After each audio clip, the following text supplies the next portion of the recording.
And now we're here. Hi, everyone. Welcome to Generational Change. It's Thursday night. I'm Jen. I'm Peter. And I'm the other way. I'm here. Yes, you are over there. And your lighting isn't as good as mine for once. So I'm on a boat. Like, I'm on a boat. I'm there's not, I'm below deck. What do you want? You're below deck. I'm below deck. Are you on the show? Is that what's happened? That's what I'm going to find out, that you're now. You had to get a job, Jen. Just tell people the truth. You had to get a job and you decided to go work as a. I actually do need a job and I am looking for a job. So if anybody out there wants to hire an unemployed lawyer, no, I'm on a boat that's not moving. Are you an ethical lawyer or an unethical lawyer? That almost sounds like, well, we always said criminal lawyer was sort of redundant, but no, I'm not practicing law. I want to lobby. I want to be an advocate. That's why I went to law school. But now I'm old and I don't have any current experience. And so nobody wants to hire me. Well, I'm going to be doing a little lobbying of my own because I am going to be going to Washington, D.C. at the beginning of June.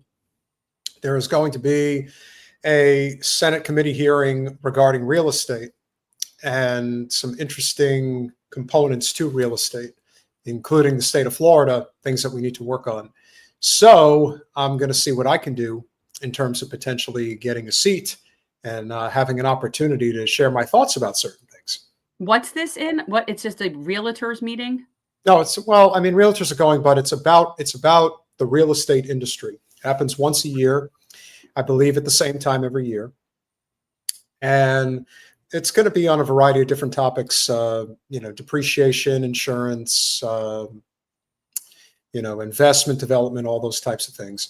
But one of the interesting components to it, which adds another wrinkle, which is also why I'm going, is because there is a crossover between commercial real estate and nuclear power. And when I found out about that, especially because of the crossover between nuclear energy stations and industrial properties, I thought, yeah, this makes a lot of sense.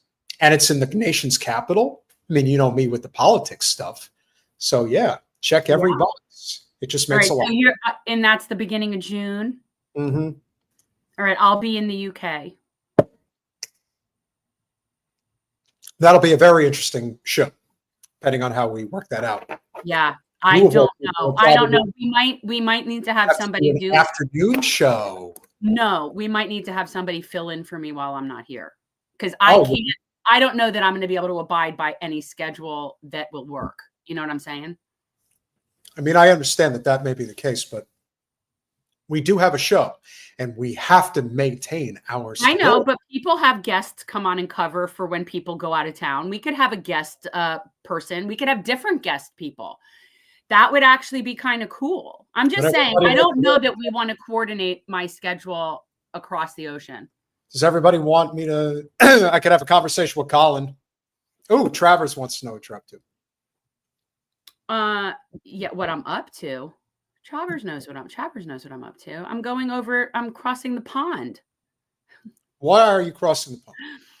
I am taking my little he wants to go to London. And so for his high school graduation, we're doing a trip over there. And I'm going to then also go to Scotland. You're going to find yourself a Scotsman while you're there. Well, that's the goal.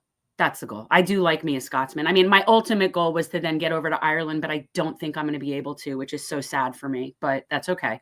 Sad You get what you get and you don't get upset. Mm-hmm. Guys, if you haven't hit the like button, please make sure that you do. There was no status quo show today, so we're a little light on the numbers to start. Not as much. I am going to Edinburgh. I'm going to be in Edinburgh for 3 nights. And then I'm going to be in the Highlands for 3 nights. And then I'm going to be in Glasgow for 2 nights. Yeah. That's my plan in Scotland.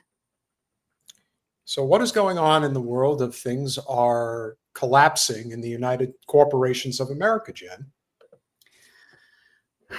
Well, I honestly, unless it's something like, I don't know if there's anything new. I've been in my car for like 4.5 hours straight. So I'm not boating, Tony. I'm just staying in an Airbnb in St. Augustine, and it just happens to be a boat at a marina. I'm not going anywhere on the boat.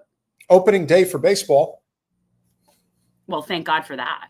Yeah, I know, because I know how much you get. And I will say this was actually within the bottom few prices. Like this was one of the most reasonable options for St. Augustine. And if I were alone, it would be much simpler, but I'm with an adult son. So I don't want to share a room and a bathroom with him. I really don't.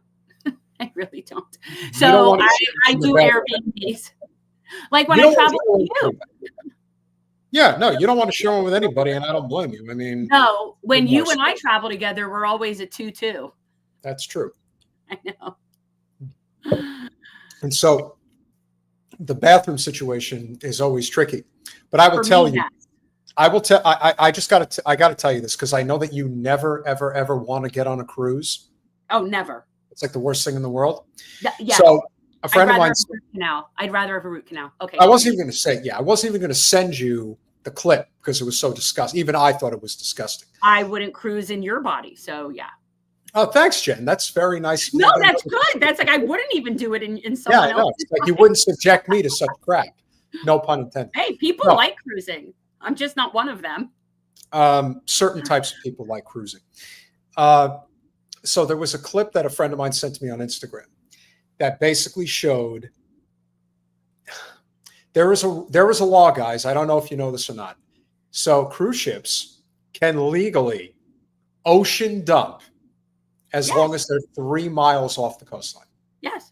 They've been doing that forever. They've been doing that forever. Yeah. So when we say that it's a shit-infested waters, that's exactly what they are. Oh, I agree with what Josie's saying. I actually used to always call them floating petri dishes. I am not a cruiser. I don't want to be on a cruise.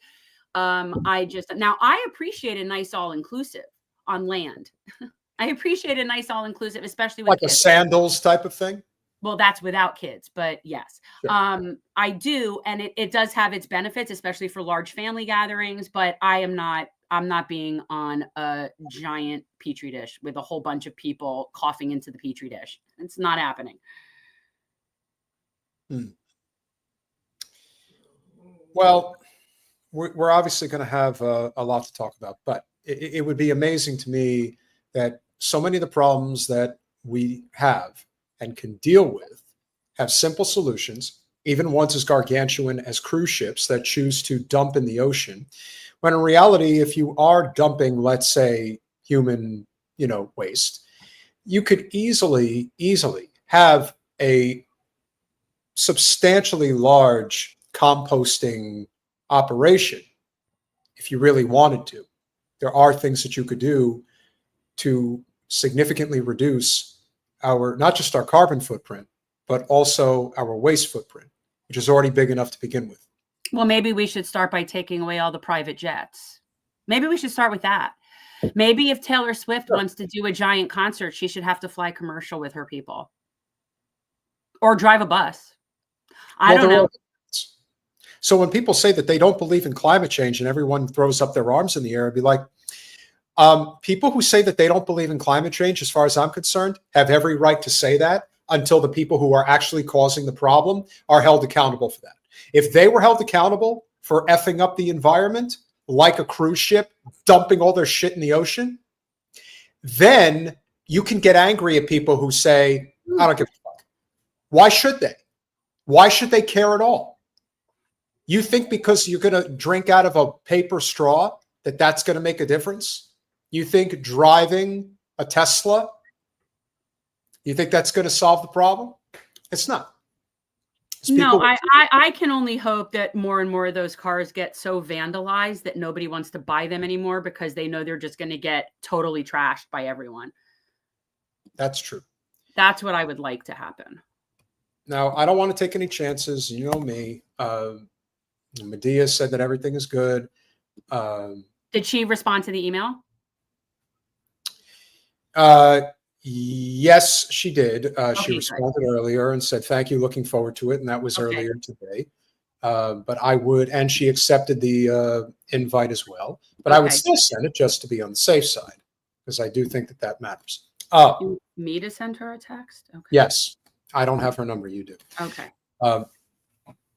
But also some interesting news. It does look like at the moment it's not going to happen, but Chris Hedges is in touch. And we will be looking to have him on the podcast again soon. He's writing a book. Won't say about what, but when a guy's writing, he's writing. Can't afford to get blocked, so let him do his thing. So that's exciting.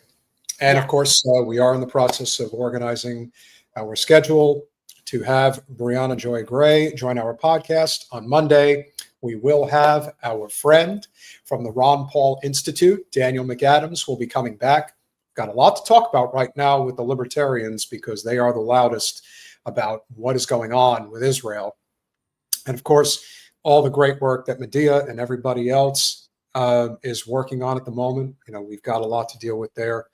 I never want to get nervous about, you know, whether she's just like trying to get herself locked in, but she wouldn't do it to us twice, would she? No, she first of all, she would never do it like purposefully or intentionally. Right. But I don't know. You know, it's just not I don't know. I mean, I just texted her. Yeah, she's writing right now. She says she's on. Oh, then tell her she went to the wrong link then. Probably. Okay. No.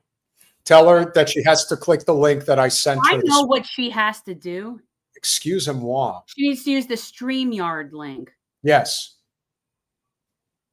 That's why I told you a long time ago that you need to stop sending the Google link to guests. I do that just for our calendar. Well, that rarely is ever a problem anymore. Most people seem to distinguish the difference between an invite and a link. Now, no, okay, she's going to do it again. She'll be here in a second. Okay. So I kind of want to know what, like I wanted to do last time. I kind of want to ask her, what are your top 3 issues going on right now? Like, what do you think are the key things? Because this is the person who knows what are the main things. Because I feel like we're in this constant state of distraction on purpose. So all of these ridiculous things that keep happening every day where it just seems more and more absurd, things that Trump is doing or whatever, all of those things are set up to keep us distracted. Because we can't be on top of resisting when we're running all over the place trying to look at what's happening in 10 different directions with all these stories that just seem ridiculous. Well, you know that we covered the topic last time regarding what Jen was going through with somebody that, you know, she knew personally who basically was telling her to, you know, go get dead in the Middle East. And that's unfortunate that, you know, there are people who think like that. But I will tell you that for every one that you lose, there are many, many more that you gain, because in the long run, the arc of history is long, the arc of justice is long, but it does How does it go again?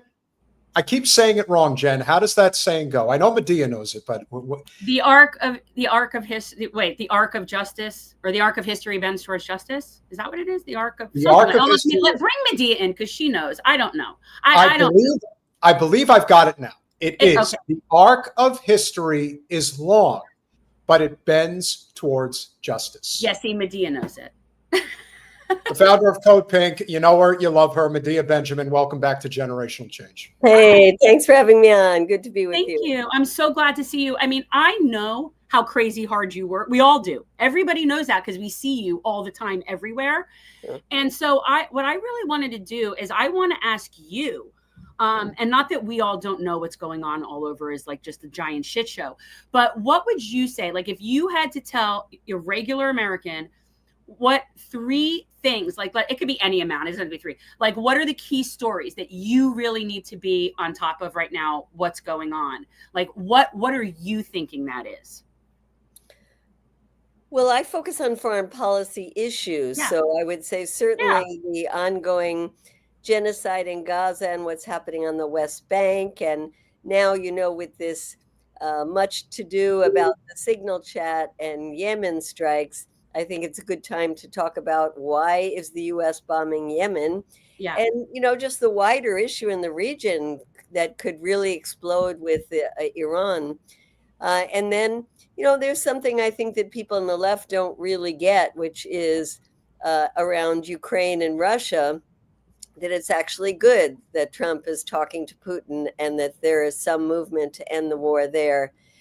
So I think that's an important issue. And then, of course, what's happening on the campuses to students. I was in a hearing today on how to protect students in campus, and it was all once again about anti-Semitism. It's about the 15th time they've had a hearing on that. And, there were a couple of senators that brought up the issues of Mahmoud Khalil and the Turkish woman who was just picked up at Tufts University. But basically the whole thing was about anti-Semitism. And then I guess to have something a little more personal, twice in the last week, Code Pink has been attacked in the Senate in very public ways at hearings as they've been live broadcast on C-SPAN, attacked for being in the pay of the Chinese Communist Party. Right.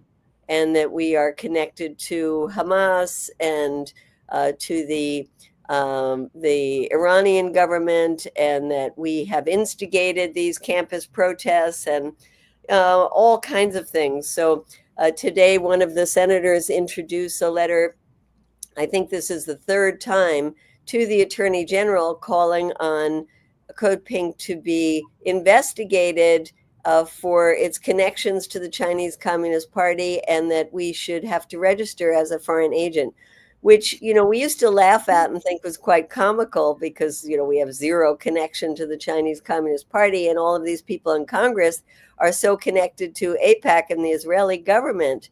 But after it happens time after time after time, and people start hearing about it and people start believing it. So that's an issue on a much more micro level that we have to deal with. I find that so infuriating for so many reasons, not the least of which is that you're a 501c3, correct? Okay. Yes. That's public information. Like, what is it? You're like, I don't understand how somebody could accuse you of getting money when all of that's public information. Absolutely, Jen. And it also, we pass an audit every year, unlike the Pentagon. And if there were anything irregular, that would be discovered. So there's nothing there. But it doesn't stop the head of the Senate Intelligence Committee in front of all of the intelligence, different parts of the government, the heads of the FBI and the CIA and the National Director of National Intelligence, Tulsi Gabbard, in front of all of them to just make these blatantly slanderous accusations as if they're fact, that we are in the pocket of the Chinese Communist Party. So yes, it's a very, we're living in very dystopian times, and they are so reminiscent, I think, of people who lived through the McCarthy era of the 1950s. And I wonder in those times if people at first laughed off these accusations and slanders, and said, "Oh, that's so silly. Nobody's going to believe that," and then suddenly found themselves before the House Committee on Un-American Affairs. It looks like things are getting pretty bad, nicest way to put it. Let's not even wait. Clearly, this story about Rumesya Ozturk, I believe is how you pronounce her name, student at Tufts University. This is what happened yesterday, I believe.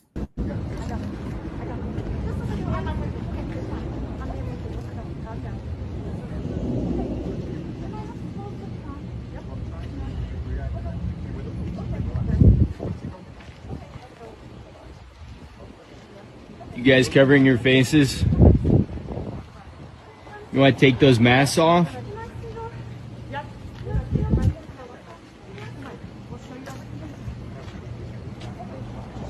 Is this a kidnapping? Yes.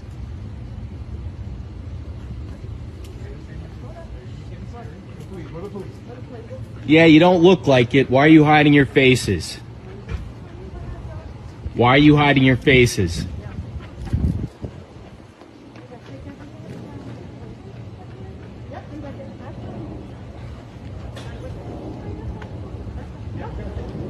Terrifying to watch. Can I see some faces here? How do I know this is the police? It might not be. Seems like bullshit to me. Certainly looks like it. That's Gestapo shit right there. I was just going to say. But what's freaking me out about it is not that they don't identify. I mean, they don't identify themselves. You don't know who these people are or what they're doing. What is to Bit of a kidnapping going on here? What is to stop regular people from impersonating this and trying to do this? And I mean, I don't understand how there's any, like, how did she know who these people are? Well, she doesn't, but she doesn't have a choice. There's all these guys that are surrounding her and tying her hands and throwing her into a car. It's really terrifying to think that this is happening in broad daylight on the streets of our cities in a liberal place like Somerville, Massachusetts. That this can take place, and they've picked her up and taken her now to Louisiana. So obviously somebody's profiting off of incarceration in Louisiana by this, because that seems to be the hotbed of activity. And keep in mind why they said they arrested her. They said they arrested her because she is an agent of Hamas. Right, that's from Turkey. From Turkey. Oh, okay. Yeah. Let me ask you, Medea, like, because my original thought on this is, so she's a Turkish citizen. How is this going to play with Turkey? Like, that doesn't seem like a good position to be in, especially with what's going on in Syria. I mean, when you explain how this is going to happen, like go down with Turkey. Well, that's a good question. Unfortunately, Turkey is consumed now with the political crisis that they're dealing with. So I don't know how much bandwidth there is right now, but you're right. I think that people are going to be horrified in Turkey, just like they're horrified. Well, those of us who pay attention to it are horrified here in the United States. And fortunately, she got snapped up in a state that has some decent representation. So her senators have spoken out. Her representatives in Congress have spoken out. We went to their offices today. We spoke to Senator Markey about it from Massachusetts, and we spoke to Senator Warren's office and said, you have to do more than just make statements. And they said, well, we're involved in this. We're following it very closely, but we want them to be really raising hell and saying this is just absolutely unacceptable. And the hearing today was the time that could have happened, and it didn't. So we focus more on the bad feelings that some of the Jewish students have on campuses, rather than the kidnapping that's happening to people because she wrote an op-ed in the local paper about supporting the Palestinian cause. Yeah. It seems that the reason that they're picking Louisiana is that it is the most, I guess, judicially friendly state to the cause. It doesn't surprise me. Louisiana is a whole legal hotbed. You know that they are the only state in the nation that does not use English common law. They use Napoleonic code. Their whole thing is different in Louisiana. Their whole thing is different there. So that doesn't surprise me. But they do have a great Mardi Gras. I was actually going to make a joke and say, yeah, but they are known for really good cuisine in Louisiana. So I guess that too. This is not like, this is really scary. And what's scary to me is like, yeah, they're starting with the low hanging fruit, right? They're going to start with students and visas and green cards and all that stuff, but they're coming for us. Like, I don't see any real distinction. If you can label anybody an enemy combatant or whatever phrase they're using now, and just then say, okay, you don't get due process, then because Marco Rubio thinks that you support Hamas, well, then I'm screwed too. Well, that's right. And that's why I brought up the attacks against Code Pink, because, you know, they are just in these hearings saying things like, we are undermining the United States, Israel, by our connections to the Communist Party of China, and that our anti-Israel actions are because the Chinese Communist Party is telling us to do this, not because we're horrified by what the Israeli government is doing. So you're right. I think we should all be terrified about this. And let's remember that Mahmoud Khalil is a green card holder married to an American. There's a young man at Georgetown who was picked up, and he is married to an American as well. He has 3 young children. So this is happening a lot. Also, many of them seem to be PhD students, very well-educated people who have a lot to contribute to our society. And we don't want that. We don't want that. We want stupid people here. We want our people. Well, we don't even want people to pick the fruit because they're trying to keep people out who are farm workers. So I don't know where this is all going, but I do know that it is good to see the tremendous response in support of these students. I don't know if you saw the clips from Tufts University yesterday. In no time, there were thousands of people, and it's a small population there, thousands of people on the street. So that is exciting to see. And certainly the case of Mahmoud Khalil has gotten tremendous support all over the country and even internationally. Yeah. Let me ask you before I forget this, because this is something that's been bothering me for like the past 16 months. This whole concept of the concern of anti-Semitism and these Jewish students on campus. And I call bullshit. I want to know if you or anyone you know has seen any testimony, firsthand testimony, or any reports, credible reports from students, Jewish students, that they actually felt threatened or unsafe. And that's what I want to know, because I have not seen it. I've only seen people talking about it. Our students feel unsafe. Our students feel unsafe. I haven't seen any personally credible testimony. So have you? Well, there weren't any students today, but in other hearings, there have been students who said that they've had been walking through the quad on their campus and they were heckled and jeered and they're afraid to come out of their rooms. Look, you know, let's not deny that when people are really riled up about a genocide that they're seeing, they might take it out on the Jewish students. I can see that that could happen. But to blow that up and make it like it's such a huge thing, in fact, so huge that Columbia University should not get $400 million because some students were made to feel uncomfortable. And, you know, there are senators today who called Mahmoud Khalil a pro-Hamas rioter.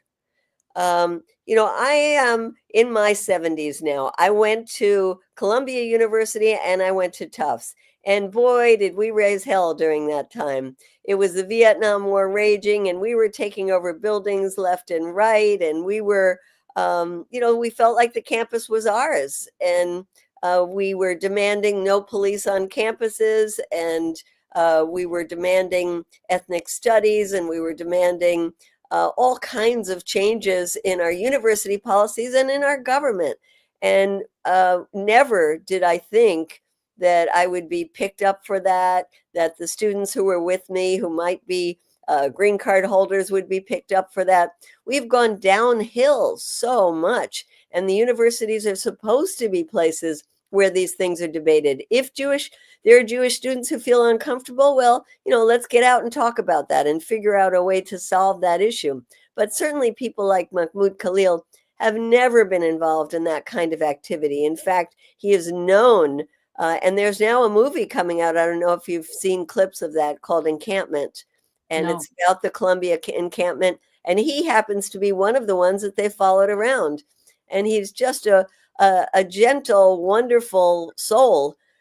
So, they've picked people, the Turkish woman, the guy from Georgetown, they pick people who really were nothing but model students who were protesting a genocide and should be given an award for that, and not be kidnapped and thrown into some dungeon in Louisiana.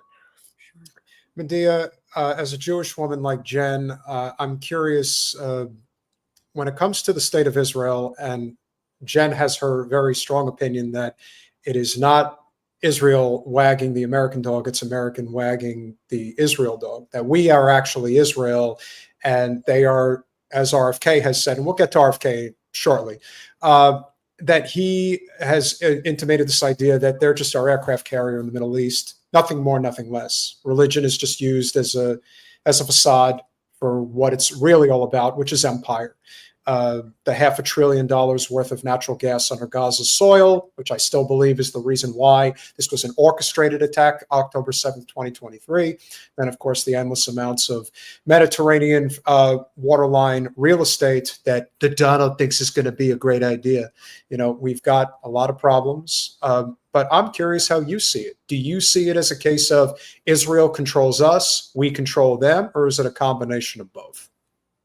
I think it's a combination of both, and maybe that's because I spend my days in Congress and I see the tremendous, tremendous influence that AIPAC and Christian Zionism and the war industry have, but particularly AIPAC, I would say, not just AIPAC. There are all these Jewish groups that are constantly and Kufi, but they are so organized. And when we talk to our friends in Congress, they say, look, they out-organize you 10 to 1. They never stop calling us. They never stop appearing in our offices, whether it's AIPAC or it's the American Jewish Congress or it's this group or it's that group. They're constantly there on the local level and on the national level. And, they're constantly taking people to Israel to see what the Israeli government wants them to see, and coming back and parroting what they see and hear. So I think it goes both ways, and I don't think we can underestimate the power that these lobbies have. I often think, how different would our policy be if AIPAC didn't exist? And I think it would be totally different. Yeah. So, I understand where you're coming from, Jen, but I do think that there are influences that scare the bejesus out of every member of Congress, to the point where they're afraid to stick their necks out about anything. They're afraid to sign on to these joint resolutions of disapproval to stop weapons to Israel. They're afraid to say that we should be funding the UN relief agency, UNRWA. We were thinking today, who could we get to stick out their neck in Congress for Code Pink and stand up for us on the Senate side, and we couldn't think of anybody. So that influence is just something you see and you feel every day that you're in Congress. Yeah, I don't deny it. I don't deny that. And I know that's there, but I'm sort of looking outside of that, even at sort of the bigger picture of empire and how it's connected, and that our Israel project is very important to empire. Now, how that gets demonstrated through the lobbies and people using religion, that's very real. Like, I don't not see that. Yeah. I mean, I think that was maybe true couple of decades ago. I don't think it's so much the case anymore, because I don't see the strategic benefit that Israel has to the United States anymore. Nope. I see it as a tremendous liability, and that it's becoming an incredible liability at this point, because there is no way out if you take the Israeli government position. Yeah. Speaking of liability, and perhaps one of the greatest, I would can say, outliers of this entire odyssey over the last year and a half plus, has been, when you think about the censorship that goes on in the United States and how bad that is, the censorship in Gaza is deadly. Hossam Shabat, another journalist, was murdered for trying to cover what is going on when it comes to this genocide. You know, in our country, we throw people into Louisiana. In Israel, they just murder you. I'm not sure we don't do that too. You know what I'm saying? People can get disappeared here. Well, not hundreds of them like is happening to the journalists in Gaza. And, pox on all the houses of the journalists in the United States who are not saying anything about what is happening. It's so horrific to think that life goes on in the journalist world and the media world here in the United States. You know, there are some very important exceptions. And of course, in our alternative media like yours, we hear the truth, and we mourn the people like Hossam that have been targeted, as you said, targeted by the Israeli government. But this is not what we're hearing from the corporate media. No, of course not. They don't want to talk about this, but their donors won't allow them to talk about this. Like, even the people there would never even be inclined to, which is why they have those jobs. I actually wanted to ask you something about this whole Yemen thing, because am I missing something? So everybody is all freaking out about the possible security breach and the signal thing and the blah, blah, blah, blah, blah, right? Like, that's definitely a stupid thing that should be addressed, certainly within the people that have control over that should address it. Isn't the bigger issue, like, why are we bombing Yemen? Why are we not talking about that? Like, I don't like that they did it unprofessionally, but isn't the bigger issue that we're even doing this? Am I missing something? No, there's two absolutely critical issues that should be at the top of this agenda. Why are we bombing Yemen, and particularly the killing of civilians? I mean, if you look at that Signal chat, them talking about, yes, our target just entered his girlfriend's building and now he blew up the building. And the way that the U.S. has supported the Saudis when they were involved in bombing Yemen on a regular basis and killing thousands and thousands of Yemeni civilians. But why is Yemen, why are the Houthis attacking ships in the Red Sea? Because of the genocide. And it was so clear that when the ceasefire was in effect, they stopped. And they only started when Israel totally broke with the ceasefire and said they were not going to let in a drop of aid into Gaza. And so if you want to stop the Houthis, you don't do it by bombing them, because that only strengthens their resolve. You do it by telling Netanyahu, okay, the time is up.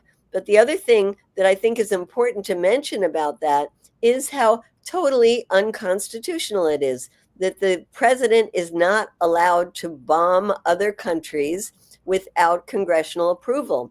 And this has not even been talked about in Congress, much less authorized by Congress. So yes, there are very, very big issues that should be discussed, not the stupid way that they went about setting up a Signal chat.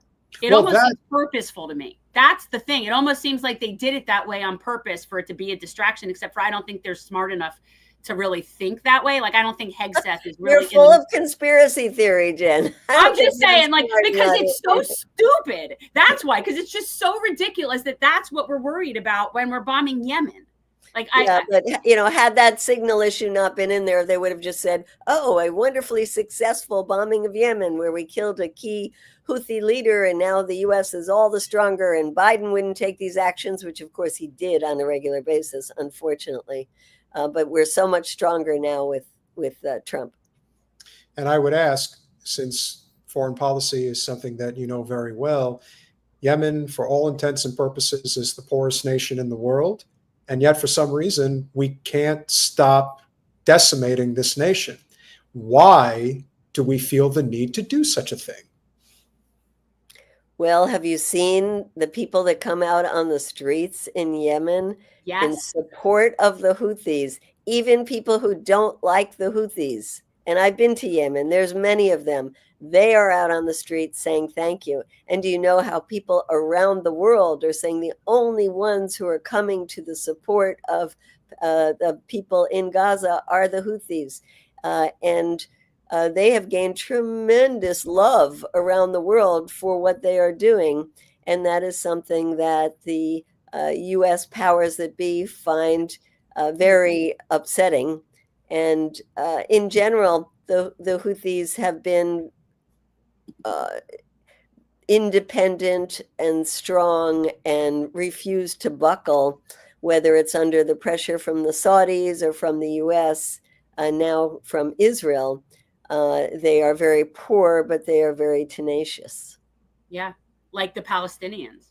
Yeah. That's the thing. Like, they get it. They get it. And it's something that it's like the white people just are not grasping the concept. They're just not able to grasp this concept that indigenous people have about their land, because we don't have that. We really don't have that. We're all somewhat transient from somewhere, like whatever. So like, we don't know what that is. But the Houthis know what that is, and the Palestinians know what that is, and those are the people that we traditionally are going to go for, the beat up the first. Like, those are the most vulnerable people because of their connection to their land. That's the whole point. So I have mad respect for Yemen, and the fact that we're bombing. Isn't Sana'a like one of the oldest continuously existing, if not the oldest in the world or something? It's absolutely beautiful. The old part of Sana'a is breathtaking. I'm sure. And we're just bombing that like it's garbage. And this is another thing. Like, that's a white thing where you say, oh, we need this land, so therefore we're going to destroy all the good things of this land, and we're going to kill the history of this land. No, then you don't deserve the land, because it's clear that it's not yours. That's the thing. Like, if you could just bomb stuff that easily, obviously you don't like it.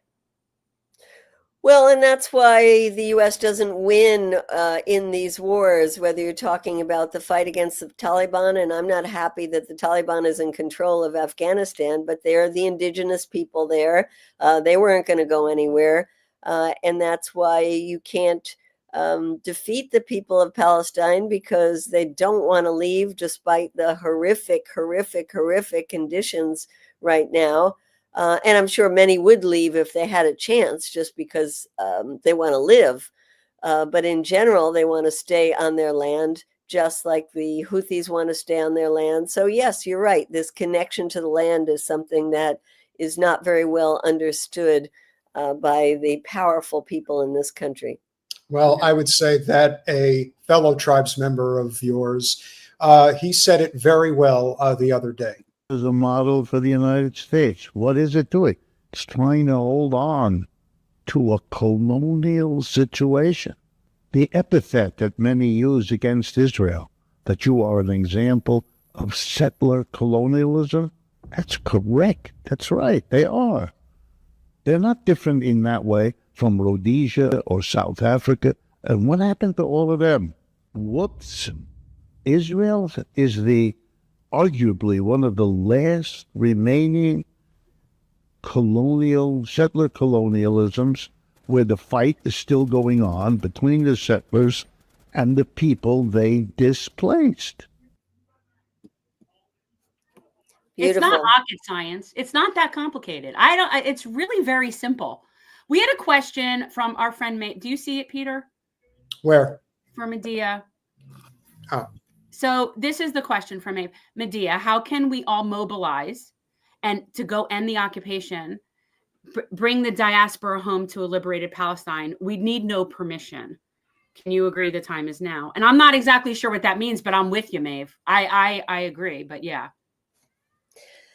Yeah, I was speaking to a couple of members of Congress today, and they said they're not getting calls anymore, that now people are so consumed with the domestic issues. Are they going to take away my Social Security and my Medicare and Medicaid? And what is happening to all the cuts in the government? That's what's taking the priority for people, and that the resumption of the slaughter and the hundreds of people being killed now in Gaza has gone off the radar for many people. And I think that is terrible. We have to find ways to put this back in the center stage. And there are going to be protests this weekend all over the country. Many of them focused on what Trump is doing, but I think we can bring the Palestine message into those. And, now that there is a Republican in the White House, it's easier to get Democratic support for this. So we have to be doing our best to get that. And I think that everybody should take a certain time out of their day, whether it's 10 minutes or 20 minutes or a half hour, and do something for Palestine. Boycott, send the best articles you see or the podcasts around, make your calls to your members of Congress. There's do have some kind of media watch on the corporate media. There's so many things that you can do, and many organizations, including ours at codepink, have toolkits and ideas for what people can do. And I would say join organizations. And now, no matter where you are, if there's a decent sized city around you, there's an organization or many organizations that are working on this issue. So I would say join them. And if you're in one of the places where there just doesn't happen to be one, well, then start one. And what happened to the flotilla? Yeah, the flotilla has encountered all kinds of problems.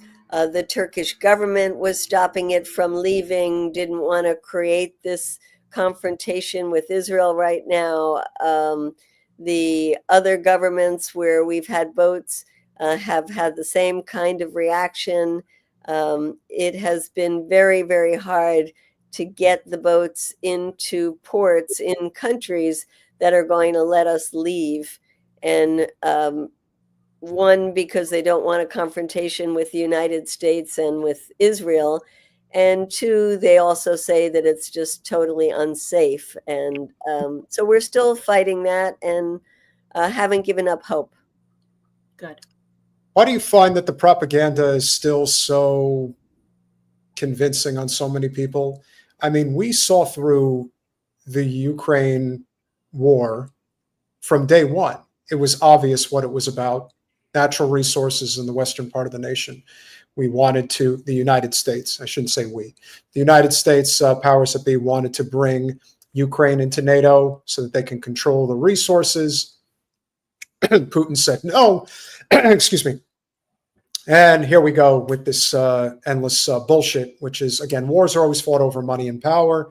This is no different. And yet, I still think one of the most disturbing things I can recall from Biden's 4 years was when you had the Congress members on the floor waving the Ukraine flag. I mean, it's bad enough when people are going jingoistic, waving the American flag, but the Ukraine flag? I mean, you might as well wave the Israeli flag while you're at it. I mean, if you're going to be as don't they? They don't they? They hang them in their office. Brian Mast wears his IDF uniform. Yeah. Which I think well, there's still big "I stand with Israel" signs outside of so many of the offices. And you're right, Peter. I mean, this whole Ukraine mania. We were just talking the other day that here in Washington, D.C., you used to see the flags all over the place. Now you just see once in a while a frayed old flag flapping around. But for the most part, those are gone. It's interesting how many of the Republicans were so gung-ho on supporting Ukraine, but now that Trump is in power, they felt, I better do a 360. And so they are kind of, on the calling out the America first, we shouldn't be spending all our money there, but they won't use that same logic around Israel. No. It just falls apart when it comes to Israel. Right. Well, that's the thing about Trump. He's a 100% transactional person. Whether as president, whether as a real estate mogul, it doesn't matter. He is about business, and there is no ethics involved. That's why there have been many stories about him stiffing, employees and job sites and things like that. For him, it is all about money and power. And if somebody like Miriam Adelson is going to offer him $100 million to ensure that he wins and in exchange annexes the West Bank, well, for him, that's just the price of doing business as far as he's concerned. But I also think because it is so transparent and so in our faces, the Democrats are much better at protecting empire than Republicans are, especially Trump. And that, to me, has always been the biggest issue that the powers that be have had with Trump. They know how popular he is. And I do think that they tried to get rid of him in, not too long ago. It didn't happen. Who's to say they wouldn't try it again? But from their perspective, he doesn't protect empire. He's very bad at it. And the fact that you had that video that I'm sure you saw of Rick Scott doing, we're totally fixing daylight savings time. Meanwhile, he's got the Israel flag right over his shoulder to let you know who controls him and who controls our government. We have a corporate special interest captured government, and the Israel lobby is as powerful as any entity in the halls of Congress, as I'm sure you've seen. Yeah. On the one hand, you see Trump saying that he wants to be a peace president. He wants to get a Nobel Peace Prize. He is talking to Putin. He's trying to get a ceasefire in Ukraine. And that's all well and good. On the other hand, this America First breaks down not just around Israel, but around all this other crap that he's throwing out there about Greenland and Canada. Excuse me. You said it wrong. It is red, white, and blue land. Got to get it right. I mean, Jen, what's the word you like to use? Caucasity. The caucasity. That's what I call that. Yes. Greenland is 90% Inuit. Like, this is so absurd. They don't even want to be affiliated with Denmark, let alone us. Like, all I hope is that this lights the fire that they need to continue what they're trying to do to get their separation from Denmark. Like, that, I think, might be what has been inspired now because of this. But they're not playing with us. But you just wonder what the Trump supporters think of all of this craziness that you say America first, America first. I guess he convinces people that Greenland is absolutely critical for the United States. Right. And that's part of the America First agenda. And all these other things that he's been throwing out there about Canada that, when he said it the first time, we're all, ha, ha, ha, that's pretty funny. And then he says it again and again. So I don't know. You say he's not good at protecting empire, and yet he seems to want to expand the empire. Yeah. Well, I don't think it'll happen. Like, but what he says and what happens are very different things. Well, that's not what I'm alluding to. What I'm alluding to is that we've had commanders in chiefs over the years, even post Kennedy, who was the last real commander in chief that we ever had. They were much better at protecting empire in the sense that it wasn't fully exposed to the general public. Right. Trump exposes all of it. That's the way that it is now. It is just so in everybody's faces. And that is something that Americans, if there's one thing I give Americans credit for, they don't like anything being rubbed in their face. And the one thing that I have noticed, and I'm sure you've noticed as well, the populist right is much more hands-on than anything on the left that I've ever seen. And whether that's because Thomas Massie may be the most courageous person in the halls of Congress, considering how many people are coming after him, I think Ilhan Omar also deserves that credit for how the type of stuff that she has to deal with on a regular basis. But what you are seeing, particularly on the America First libertarian right, they are not on board with Israel under any circumstances. They have been very adamant about the fact that they are not on board with this. And I think this is going to come to a head a lot sooner than people think. Now, I know that the Democrats think they're going to benefit from this, but we also are of the mind that the Democratic Party may be going the way of the Whigs, because there is really a vote of no confidence with that party now. So it's kind of up in the air in terms of what direction we're going to go in. But I'd be curious to hear how you see it unfolding as far as that goes. Well, it's very interesting you say that, because I would love for that to be the true. And I think it's moving in that direction, but we're nowhere near there yet. We still have a lot of people who are MAGA supporters who continue to think that Israel is not only our ally, but I think because of this Christian Zionism, they have this fanatic attachment to Israel. And you see an overlap of that with the MAGA people. And so I don't see them breaking as much as you do. And Peter, maybe you see it. Do you see it because you see some of the social media and the podcasts and things? Well, I do. Well, I do lean libertarian in a number of ways. I do believe that the opinions that matter most to me when it comes to the issue of war are people that have actually served our country.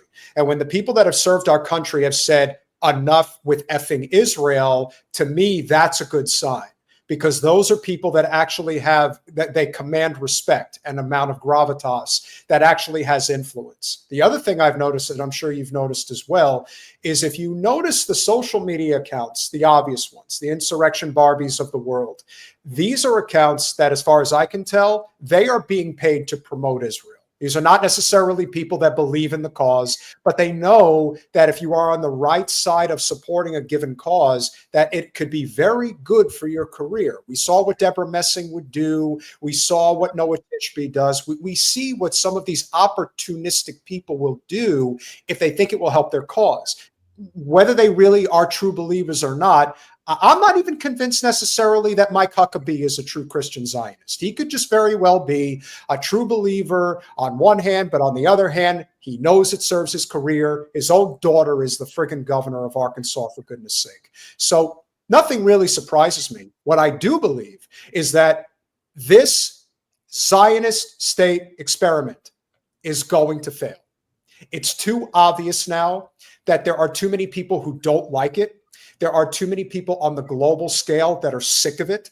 They are sick of the fact that we interlock ourselves with it. And then you look at the people that are in support, the Zionist accounts that are in support of what's going on.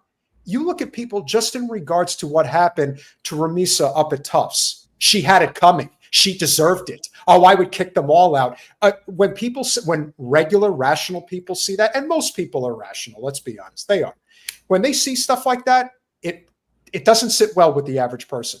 And that's why you're seeing the language increase significantly. Now, as Jen has pointed out, and as I'm sure you've noticed, there has been a considerable ramping up of anti-Semitism in this country.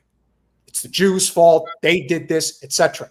We have to deal with this now before we give way too much power and authority to people who just don't like Jews. That's a very dangerous place to be. So slicing through that is going to be very tough. But I do believe that the Zionist state is going to fall. I do believe that.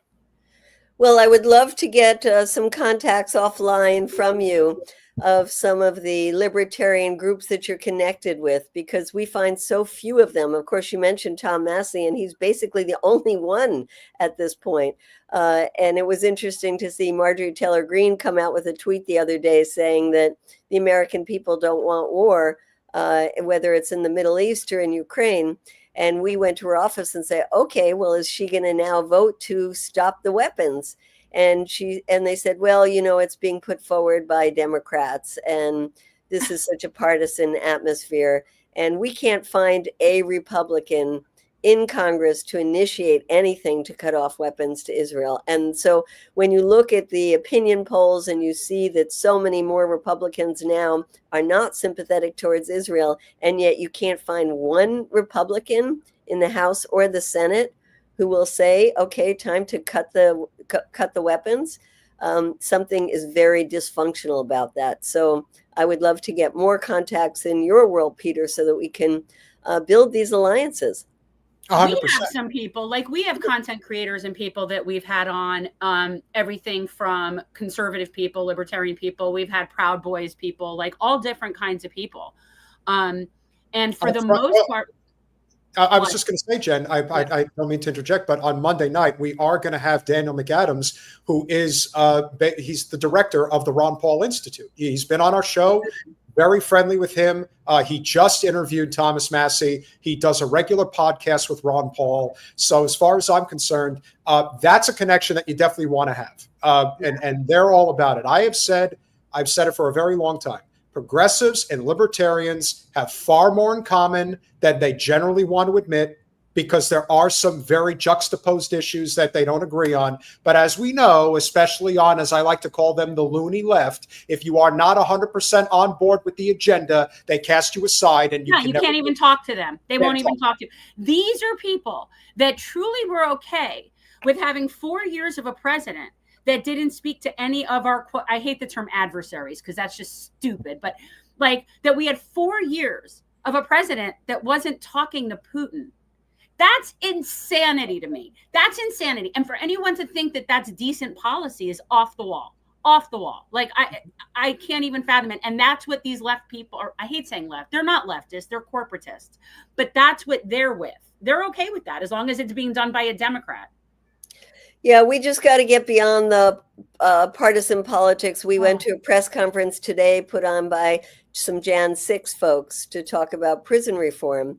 And we were happy to be there to support them. But, you know, it felt uncomfortable with some of the things that they said, some of the slogans, some of the shirts, because it's very, you know, Trump, Trump, Trump.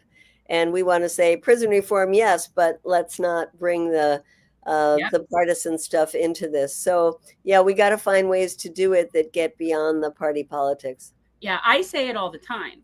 Until people realize that this is not a left, right, red, blue thing, and start recognizing that this is a top-down thing and it's a global class war, then we're going to continue in this same ridiculous place with the Democrats, which I call New Coke. They're New Coke. We don't need New Coke. We didn't need No Coke then. They don't bring anything new. They're just Republicans that say nice things about the LGBTQ community. That is not something that is enough of an offering for you to exist separate. It just isn't. Nobody needs. Now they use the threat that your Social Security and your other government benefits are going to be cut, and they are scaring the bejesus out of all what they kinds do. of people. And that's, you know, what's going to be the April 5th, the essence of those demonstrations. So it's too bad that it gets co-opted all the time and used by one party or the other for their own power trip. But we, the people, have to get beyond that. So that's why it's great being on the show with the two of you. Are you going to be down here at or down here? Not like I'm in South Florida right now, but are you going to be up there? Where are you going to be? I'm in DC. Yeah. Okay. I've barely left here for the last 16 months, just feeling like I got to be in those halls of Congress every single day. And I feel an obligation. It's depressing being there, but it's more depressing not being there. I love seeing you there. Part of me sees it. And I think to myself, you know, they're not going to answer you. You know, they're not going to tell you anything. And yet you do it because it's so important to bring light to the fact that they're not doing what they're supposed to be doing. And it's so obvious, but it's so thankless for you. Like, I mean, it's like you're going up to these people knowing full well they're not going to give you an answer. Well, some of them do, and their answer is you're Hamas. Go back to right. Yeah, right. Yeah. You're not going to get you're not going to have a legitimate discussion with any of these Actually, people. some of them we have a legitimate discussion, and we do. You need to show those, because I always see you chasing. They don't let us tape them. They say if you turn off the video, we'll have a discussion with you. Okay. And then we have the discussion. If there are any names, I mean, we all three agree that it's hard to top. There are a lot of nasty people on Capitol Hill. And I think Wasserman Schultz is probably right at the top, as I'm sure you would agree. However, I would imagine that there probably are some representatives, whether in the House or the Senate, that are actually decent people. I have generally heard, pretty good things about Merkley out in Oregon. There probably are some people that people are generally not aware of that are decent people and that are actually trying to help, even if their voices are drowned out. Is there anybody that you would want to shout out that we should be aware of and, to try to help get their message out there if it feels like it's getting drowned out at the moment? I think there's maybe a couple, 24 good people. You mentioned Merkley. I think Peter Welsh on the Senate side. Senator Van Hollen has been getting better and better. And certainly Bernie Sanders on the bread and butter issues for the American people. I would say, and he was very good today as well, talking about Gaza. On the House side, there's all kinds of people. I mean, Rashida Tlaib has been so wonderful. Yeah. Ayanna Pressley is good. Summer Lee from Pittsburgh is very good. Mark Pocan from Madison is good. Joaquin Castro from Texas is good. No, there are good people. And as I said, they probably would fit on 2 handfuls. So maybe about 20 of them. And it goes back to the ones who, at the very beginning, after October 7th, signed the letter calling for a ceasefire. And those are the ones who got trashed immediately by their own party and withdrew the letter. But those people, the ones that are still in, because that was Jamal Bowman and Cori Bush and some others who are no longer there, those are I would consider our allies. Yeah. And that just goes to show you that in the grand scheme of things, 20 sounds like a nice number of representatives that are on our side, and that's not even 5% of Congress. Oh, I'll throw out Jim McGovern from Massachusetts as well. Good guy. Yeah. Anyway, nice being on with you. Thank you so much for having me on. Thank you for all that you do, and I will be more than happy to connect you with some people, including Mr. McAdams. Let's keep fighting the good fight. You're amazing. Thank you, Medea. I would love that. Thank you so much. Bye-bye to both of you. One of our favorites, and just somebody who really puts in the work. Links for Medea in the description below. Yeah, if you haven't watched Medea being carried out of a room while still completely like coherently, being physically carried out of a room, completely airborne, and yet coherently still staying very on message while being carried out of a room. It's amazing. Thank you all for being here this evening. Make sure you go over to patreon.com/generational change. For as little as $5 a month, you could become a supporter of our small but mighty channel. And of course, for those of you who are here this evening, Joseph George, I believe you are the first-time contributor to our channel, and thank you so much for the $10. Al Q's Day Tomorrow, worldwide protests for Palestine. So thank you very much for that information. Guys, keep an eye out for that. Schultzy, thank you very much for the $10. Wonderful guests. Bless you, Jen and Peter. Thank you for being here and for always being a consistent supporter for several years now. Joseph George with the $2. Dictatorship of capital. I would definitely agree. I don't think there's any disputing that. Oh, and God, you're glad Medea wasn't. Medea's been arrested plenty of times. Plenty. And of course, our good friend Teresa. Thank you, Medea. You are a true warrior. We could not agree more. Thank you so much for the $10. Now, when it comes to this particular story regarding Alix Earle, I don't know who the hell she is. I just know that she is a very big TikTok influencer.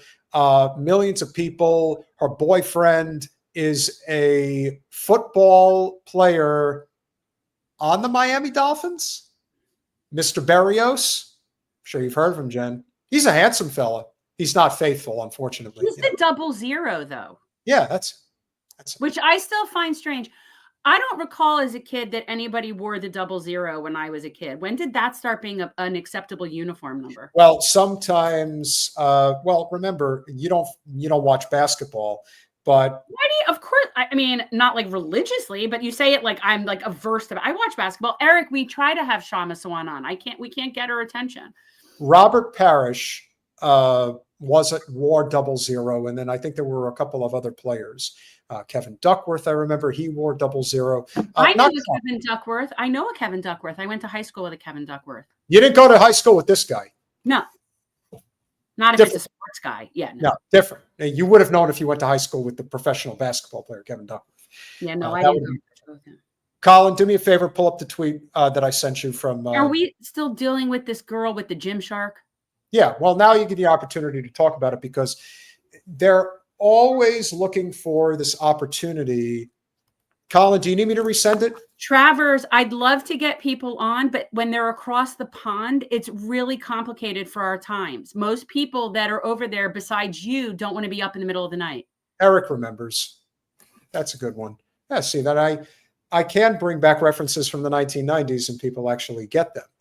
Or the 1980s. There's actually a really good YouTube clip that I saw today about a guy who just like lived as a, I don't see it. All right, I got to send it again. All right, so hang on.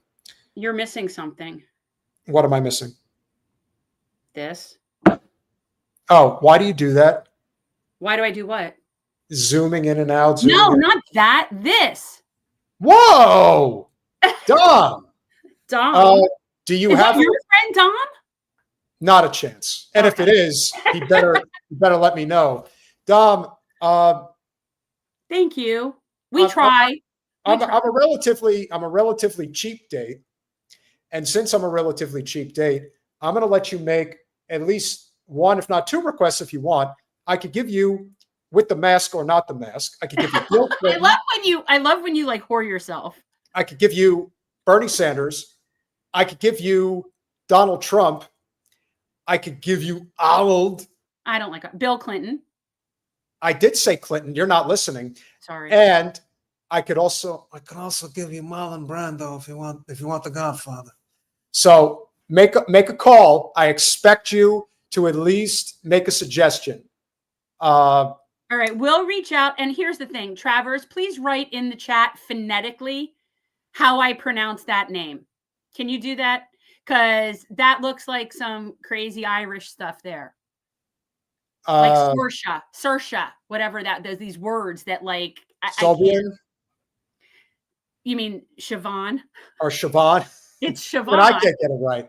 Right. Siobhan. No, that's what I mean. Like when I see words where letters and they're like all consonants and whatever, I'm like, oh, they're Irish. Like, what is that? Yes. Well, that's because we say the words a little different than the average person. You say that's way too clear sounding to be Irish. That's not true. It depends on where in Ireland you're coming from. Okay, it's like tiger, but without so it's tig. Okay. Thank you, Travis. So there you go, Tyga. I don't know. I'm such a gringo. Thank you so much, Dom. We really appreciate it. That's like very helpful to us. It does. Well, anytime we're able to continue to build credibility for the channel is always a good thing, and we stick by our message, which I think is important. If you don't compromise that, being that you're in Florida, what do you think of Kristi Noem saying we're going to eliminate FEMA?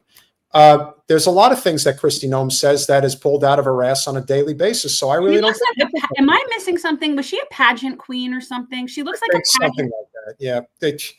No offense, Rachel. Don't get upset about me. I'm not saying anything bad about the pageants. I'm just what I mean is like stupid. Not that she's stupid. I said pageants are stupid. Don't say that, Rachel. Get upset. Not that I care. I think that they are completely exploitative. Their scholarship programs. They're not my thing either, but she just looks a little too perfectly coiffed to be actually effective at doing that kind of job. I can't explain it. You can't be that perfectly coiffed. Guys, Dom may have simply just wanted to give us a contribution. Very nice, generous contribution. Of course. But didn't actually want to make any Why don't you pick what you want to do or make it relevant to whatever we're going to cover? And don't forget, I have a hard stop at 8:45 because I have dinner reservations. Okay, fair enough. Well, then I know exactly who I have to bring out for this story. Because I'm having dinner reservations.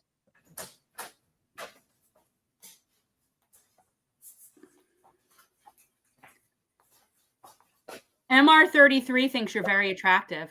Who do you think I am, Jen? I have no idea because you're standing there with all I see is white arms. Oh, there he is. Oh, God. I had to come on. I had to come on here because it is very important. Anytime you do an important story regarding such a lovely lass like this perfect blonde specimen that I see before me, it's kind of incredible, wouldn't you say?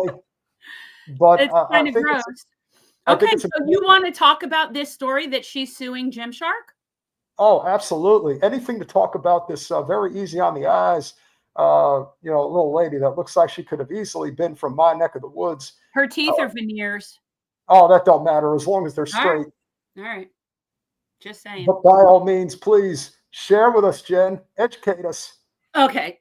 So this is something that is very new to me because I really only found out about it a few minutes before we came on, and I saw that Peter had that listed. So I'm like, who is this? Who's Alix Earle? And I looked it up. And so apparently she's suing Gymshark for $1 million, claiming that they cut ties with her after she posted pro-Israel content following October 7th. The influencer says the brand dropped her after receiving backlash online, despite having an active partnership that included multiple posts and events. And this is a hard one for me because on the one hand, she's a Zionist. And so I inherently want to like pummel her and make her go away. And the idea of being on the same side as her is nauseating to me. However, she is correct in this. She is correct because from my understanding, she's correct. Because from my understanding, the posts that they are referring to had been put out and published before they signed a contract with her. Now, if that's true, and they signed the contract with her afterwards, then they owe her the money. That they failed to do their due diligence to know what they were signing a contract with. That's on them. That's on them. So I don't like her, but she is correct. Oh, well, listen, even if you don't like her, that's too bad. I like her just enough. So you can let me have her and you can go away. All I could say is the pretty blondes are always right, even when they're wrong. And in this case, I really don't have an opinion, honestly, about Israel. I've taken many trips there. I put on the little hat and went to the wall, touched it, and pretended like I spoke to God and felt him in my spirit and soul. It didn't last very long. In the case of this cute little blonde, I would look at her all night and day if I could. But in the meantime, it's very nice to see you again. It's very nice to see all of you guys. In case you need a reminder of just how bad things have gotten in this country and why they've gotten so bad, I can take a lot of credit and responsibility for just that. Because remember, Jen, remember, friends, the reason you're here is because I passed NAFTA, I passed normal trade relations with China, I passed the crime bill, I passed the Telecom Act, and I passed the bill to remove Glass-Steagall. I did that. All of it. And I'm still happy. Why? Because I'm a rich man. And just like Obama decided he wanted to be a rich man, just like Biden decided he wanted to be a rich man, it's a game. Play the game. Don't hate the player. Just hate the game. You're never going to break the game. This is how it is. When are people going to understand, Jen? When are they going to understand? Money makes the world go round. You got to go out there and get yours. I know I got mine. All right. So are you done now, Peter, talking about this, Alix? Whatever. Free. What should I say? What should I free, Jen? Oh, God. Free Willy. Free Willy. That's actually good. That was actually a good on the spot. What is something that good old Bill would say instead of free Palestine? He'd say, "I say Free Willy." I would so like him to say that shit. So we really didn't talk that much about the details of that story, just because I don't know anything more than what I just said about what I. What's the reason I found out about the story with Alix Earle is because of what I had been telling you earlier. And Colin, if you can, this is a crossover with the person that I told you that I really don't like and has been creating a real problem. I'm going to send you the tweet, Colin, so just pull it up as soon as you can. The person that brought the Alix Earle story to my attention is somebody that I follow on social media, not because I happen to like this person. It just so happens that this person is somebody that I met. I know personally. I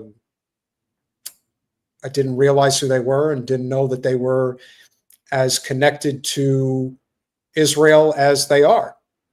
In a Do very I know who you're talking about? Yes. Okay. Well, I Talking don't. about- yeah. I'm talking about Emily Austin. Emily Austin is friends with Alix Earle. I don't remember Emily Austin. Who am I forget? I don't remember these people. Emily Austin is the person I told you about that I met in Philly at Okay. RFK's event. Oh, In okay. fact, this is going to be, because we have to address RFK. Like, we have to talk about this. Okay. So earlier today, she put out this tweet showing her with her Israeli passport. And I've had enough of this. I'm just like, you know what? Just freaking end dual citizenship already. Like, this has become such a crisis problem at this point. I have said forever that this particular person, whether she works for the Mossad, whether it's her family, whether it's all career opportunity, she calls herself a journalist, which is incredibly insulting to real journalists. But she is a commentator, I guess you would say, for MMA, mixed martial arts fighting and that type of stuff. Yeah, So they have their own commentators. Oh, yes. She go to these events, tries to become a real... She looks like Laura Trump. They all look the same to me. They all look like the same. They look like that last girl, that Alix. They all look the same. And what's even more amazing, which MR33 just pointed out, is that apparently she is in charge of the Epstein files. Oh, this person, this child, she doesn't look like a child, but Jen, she's like 21 or 22 years old. Well, yeah, she graduated from Hofstra in 22. Okay, so she's 23 years old. I mean, isn't it? I'm not trying to be like... No, but my first thought is that she must be sleeping with somebody who has influence in media or something. She obviously has a connection somewhere. Well, so I look at her and my first thought is who's she sleeping with. Well, you know who I think she may be sleeping with? And as much as I hate to have to put it this way, I'm not saying it's definite. I am not saying that. I hate talking about this ridiculous shit, but when I look at someone like that at that age with this level of influence, I do assume that she's with somebody who's helping her. Who do you think? Listen, I just like women in general. Oh. So do not make assumptions. I look very good for my age. I work out and I'm strong and I have a lot of vitality. You think she's stooping Kennedy? Well, I couldn't understand how I was in this I was in the real VIP area for his event. I was with his, I was seeing I remember I messaged you. I'm like, I could tell that these are all relatives of his because the Kennedys have very distinct facial structures. It's called inbreeding, but yes. Okay, fine. If that's what you want. I mean, yeah, but you want to know why that? Yes. But I'm here. You remember the show Lost? Yeah, it was good for a few seasons. Yeah, I mean, I spoke to Evangeline Lilly for a few minutes. I mean, she was there. There was tons of people that were there. And then all of a sudden you see this girl who, I didn't think she was in her early 20s. I thought that she was maybe 30, something like that. That's because she's already had work done. Oh, by the time she's my age, I'm scared for her. She'll look like Wildstein or one of those other people that had so much plastic surgery because she's 23 and I'm looking at her. She's already had work done on her face, which is insane. At 23 to be yeah. So let's see. There is something She went to North Shore Hebrew Academy, attended Hofstra. Yeah, she's North Shore, Long Island. That's she's secular Jew. She kept kosher, visited Israel. Right. Her whole thing. Yeah, I see it. I'm trying to figure out who she's sleeping with, but I can't get it just from these little things. But clearly somebody. Or it could be as simple as her dad is rich and powerful and connected her. It's a connection thing.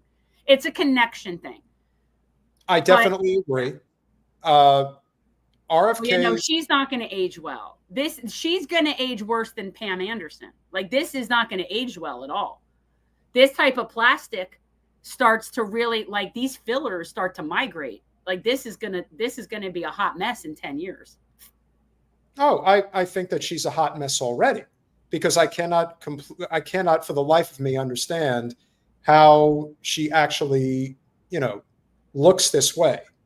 But And you see, she looks plastic. Like, sure, she's 23. She doesn't look like she's young enough to be my kid.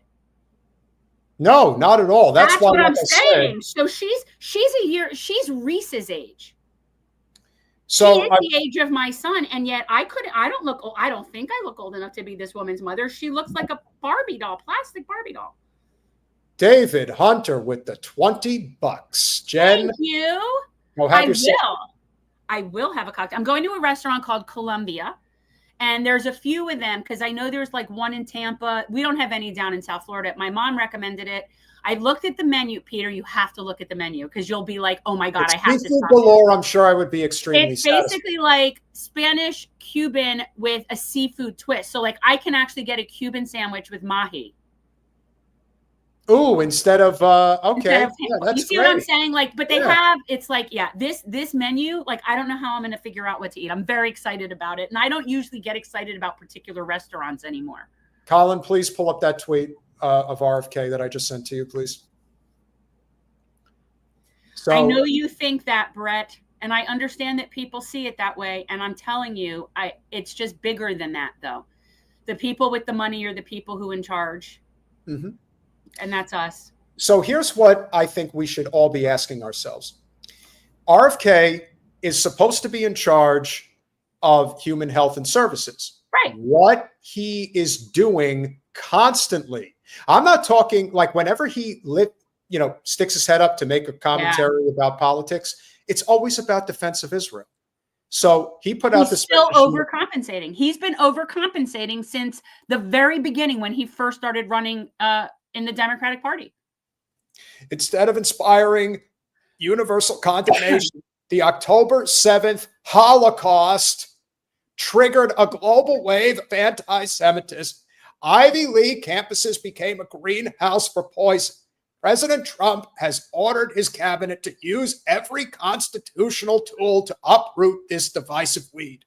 I'm glad Columbia has agreed to this first step and will begin to restore itself as a garden of tolerance, reason, compassion, and respect. He almost used your language right there to say, because as you say, Jen, in reason, passion, and justice. That's pretty those freaking are close. My 3 important things are reason, passion, and justice. That's not everybody else's 3 important things.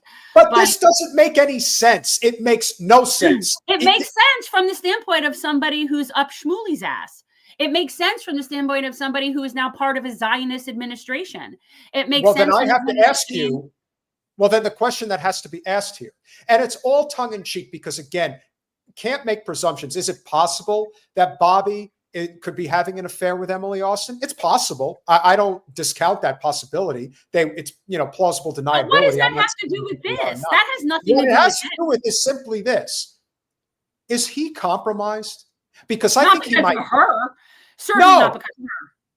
But do you think he's compromised? Do you think there's something? Do I think he's Mossad? No. Do you think it's possible? Remember, this is exactly why, and I haven't read this book yet, and I've mentioned this to you guys time and time again, and I'll mention it again.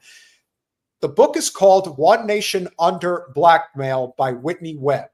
And the understanding and the premise of the book is this idea that the reason why Israel has been so successful with their lobby in particular in infiltrating systemic control of our government and its elected officials is because they engage in espionage. They engage in blackmail. They find out the weak points of a lot of these high-ranking individuals, like a Bobby Kennedy. They seize on that opportunity, and then they compromise them. To me, I don't know. I think at this point, he's like immune to that. What's going to really compromise a Kennedy this many generations in? Like, what's going to really matter? Him cheating on his wife? Nobody gives a shit. Him, like, I don't think so. I think he is just genuinely just getting along with that and going along to get along with the Zionists. I don't know what his agenda is, but no, I don't think he's compromised other than he's a Zionist. So by definition, they're all compromised as far as I'm concerned, because if you're a Zionist, you're putting another country ahead of our country. Yeah. I mean, to me, there's just too, I'm very suspicious of a person who constantly feels like they have to tell the world that they love Israel. I don't know how much of that is coming from him or how much of that is being sort of pushed on him. I don't know. He goes right along with it. He doesn't say no. That's what I mean. I mean, I don't know that that doesn't come down in the cabinet meeting being like, hey, everybody's got to make sure that we got to keep harping on the anti-Semitism thing. All right. I don't know. They're all Zionists. They're all Zionists. The whole administration is full of Zionists. So, well, they're all Zionists, whether they want to be or not. See, that's the key. I think they do. But that's the difference, is that I believe that all of these people chose that anyway, which is what allowed them to have this job. Yes, but that doesn't mean that that's what they really feel and believe. I think it is with him, though. I do. With Bobby, it might be, but the Catholics are not. The Catholics and the Protestants are two very different religious denominations. You're assuming it's religious based in his case, and I don't think it is. I don't think he's like Christians United for Israel kind of. I don't think he's that. I don't think he's a Christian Zionist because it has to do with his faith. I think he's a Zionist geopolitically because it just aligns with his worldview. Well, then that's a completely different response. I mean, why? It's still a Zionist. Your reasons for wanting a Jewish state are irrelevant to me. I don't care if it's because you think that's where Jews are safe. I don't care if you think it's because that's where the rapture is going to happen. I don't care why you want a Jewish state. If you want a Jewish state, then you are a Zionist and you are a problem. So your reasons are irrelevant to me. Now, some are more ridiculous than others, just like as an atheist, I do think some religions are sillier than others, even though kind of they're all weird to me. But yeah, I mean, I don't think it's religious in his case. Well, I do like what Ghislaine has to say. I do think that there could be some truth to this. Until RFK undergoes successful therapy dealing with his childhood trauma from the public murder of his father, he presumably will still be psycho over Israel and angry, conscious or not, at folk he associates with, which I understand what you're saying, because the whole premise of that Sirhan, who was Palestinian, allegedly murdered RFK. And the reason I don't believe that, though, and I don't think Bobby believes that. No, certainly Ken McCarthy, who did extensive research on it, doesn't believe it. No, there's no way that RFK thinks that. Guys, if you have he's way too informed. I'm going to pull this out for 1 second. Right, Catholics aren't down with Zionism, which is why I don't think in RFK's case, I don't think it's religious ideology. I think it's geopolitical, and quite honestly, generations ingrained in us. Yeah, that's our friend Ken's book. Guys, if you haven't seen, it's so hard to see, JFK and RFK's Secret Battle Against Zionist Extremism. Friend Ken McCarthy is the author of that book. If you guys haven't seen it, we did do an interview with him a few weeks back. And yeah, it's really interesting. I mean, it's definitely changed my perspective from just automatically thinking, okay, this had to do with the Dulles brothers and the CIA, and now I definitely see the whole inclusion of the Mossad problem. Well, then that just completely throws everything up in the air, because if RFK doesn't believe, I told you, he's way too well read and knows way too much inside information to think that. There's no way he thinks that. That's what I said to you. No, I'm not in a cave. I'm on a boat, which kind of feels like. Actually, I'll love this because I would sleep in a cave if I could. I still have my little sleep mask. But I just like being out in nature too. I just don't like being out in nature, particularly on the East Coast, because I'm a bug magnet. And I'm in air conditioning. Don't be ridiculous. No, I understand. What I'm saying is inside a boat. I'm not on a. I mean, I'm in a boat. Yeah. And ironically, I would never be in this boat if it were actually moving. And that is also possible. That may be part of it. And I'm telling you right now, if Bobby walks a fine line and he is able to get some significant things accomplished as the HHS secretary, he's going to run for president again in 28, and he's going to be viable. I do believe that, because he would. Okay, so then my question is, would he still be running as an independent? He would probably run as a Republican. That'll be interesting. Well, that'll be interesting. Yeah. Well, the reason he would run as a Republican is because he will have an infrastructure behind him in order to do it. In a GOP primary, even though he's the VP, would you be putting money on RFK or would you be putting money on JD Vance? I would put my money on RFK. I don't know. And let me tell you something, why, and I am not a Vance fan by any stretch, but he's coming out on top of this, all of this lately, seeming to be the most reasonable voice around. Oh, he's very level-headed. He's a smart guy. And so appearance is everything. I agree. Perception is everything. Presentation is everything. If he's coming off like the most rational voice in the room, even if it is somewhat contrived and theatrical, that will still make him like, he's going to come off with this boat of buffoons looking great if he plays his cards right. Oh, I definitely agree. And I would definitely say that the biggest issue for Bobby is that he's perceived as being too wild. He's too erratic and he's got too many skeletons. And that's not my problem with him. My problem with him is it is IO. Absolutely. I couldn't support him for that. I can't support anybody for that reason. I can't support Bernie Sanders because he doesn't get it and refuses to get it on Ukraine. You either have principles or you don't. If you are hurting people into the Democratic Party, you no longer have principles. Especially now. Especially right completely. Now. That's the thing. The fact that he's doing that right now and wasting all of that support and energy to go absolutely nowhere with no call to action. What is their call to action? What is his and AOC's call to action? What do they want people to do? Because if it isn't vote Democrat, I haven't heard anything else out of them. So I don't know what it is they're trying to get people to do at all these rallies. And think about it. The Democratic Party, you could say what you want, but the fact of the matter is they had been prepping Kamala Harris for a long time to take the reins. They spent triple the amount that Trump spent. Trump was also somebody who was considered as controversial a political figure as you can possibly get. And even then, he won that election pretty convincingly. And as a result, the Democratic Party is not only in shambles, but they're trying to convince people that everything is fine. And credit to Dave Weigel, who brought this up about the fact that the Democrats just won a special state Senate election in Pennsylvania in an area that was pretty pro-Trump. And he even pointed it out and he said, this is what they're still failing to recognize. The Democratic Party, when there is only a couple of elections going on at one time, their bougie liberal donor base will throw everything, the kitchen sink, at these little elections.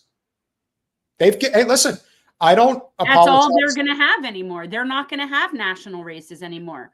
And I hope they get it right with Josh Wheel and Randy Fine. Oh, I saw Josh Wheel has a billboard on I-95 all the way up here.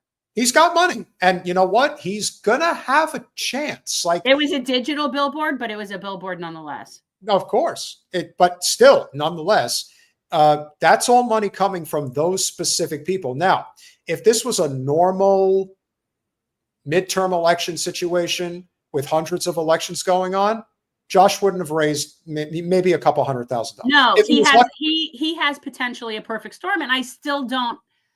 It's still a long shot. I have this bad Randy Fine feeling that the people like him should always lose, and yet they always manage to win. It's this weird, it's this weird. And look, I don't mind saying this because frankly, I just don't give a shit. But Randy Fine makes Trump look thin. Oh, that's not good at all. No, you should see the picture that they took together with the thumbs up with the Trump endorsement. That's why Trump is endorsing Randy. Randy Fine totally makes me look like a healthy, fit, totally in shape, wonderful person. So I appreciate Randy.